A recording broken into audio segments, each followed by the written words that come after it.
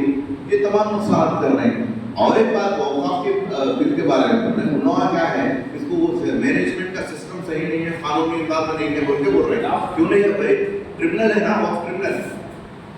آپ لوگ کے اطلاع کے لیے بتا دوں، اوقاف کے پروٹیکشن کے لیے، اوقاف کے ایڈجوڈیکیشن کے لیے، یعنی کہ کوئی بھی معاملے کو ایڈجوڈیکیٹ کرنے کے لیے قانونی انداز میں ٹریبونلز ہے. وہ ٹریبونل خالی نہیں بنائے نا، آرٹیکل 323 آرٹیکل 323 بی بول کے بہت بڑے یعنی کہ آرٹیکلس ہے، وہ آرٹیکلس کے ذریعے ٹریبونل بنانے کا جو قانون بنا. تم وداؤٹ ایبروگیٹنگ یعنی کہ وہ ٹریبونل بنانے کا جو آرٹیکلس ہے اس کو ریموو نہیں کر کے ڈائریکٹ تم وقف امینڈمنٹ بل لاتے ہوئے تو ایک قانون کو بنانے کے لیے دوسرے قانون کو تم نقصان کر رہے ہیں، یعنی کہ سپرسیڈ نہیں کرتا ایک قانون دوسرے قانون. جب آرٹیکلس رہتے وہ آرٹیکل سے بنا ہوا ٹریبونلز وقف ٹریبونل آرٹیکل کے ذریعے بنایا اس کو سپرسیڈ نہیں کرتا. یہ بڑا قانونی دو پیچ ہے. میری آپ لوگوں سے گزارش ہے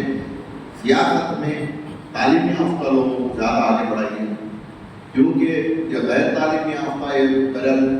لوگ لیبر جانے بنا پھر رہنا سیاست میں اور پوری اقتدارات ان لوگوں کو دینے سے، ان لوگوں کو پبلک ریپرزنٹیشن دینے سے جا کے انہوں نے غیروں کی قدموں میں بیٹھ کے بھیج دے رہے قوم کو. ایسے لوگوں کو بالکل ہم نے انکریج نہیں کرنا. ہر جگہ سے ایجوکیٹڈ لوگوں کو لینا،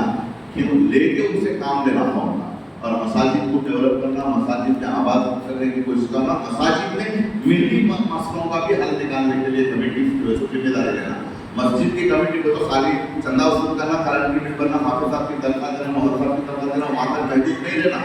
مسجد کے کمیٹی بہت سارے اسکالرس بولے، پھر میں ریپیٹ کرنا چاہ رہا ہوں، مسجد کے کمیٹی اس میں ملی خدمات، ایجوکیشن، امپلائمنٹ، ہر چیز کے بارے میں پوری کمیٹی میں امینڈمنٹس میں اس میں بائی لاس میں رکھ کے ہر ہفتہ نہیں تو ہر مہینہ ایک بار مسجد کی کمیٹی اس چیز کے اوپر ڈسکشن کرنا اور خطبے میں بھی بیان کرنا. یہ سب چیزیں بہت ہے. وقت تو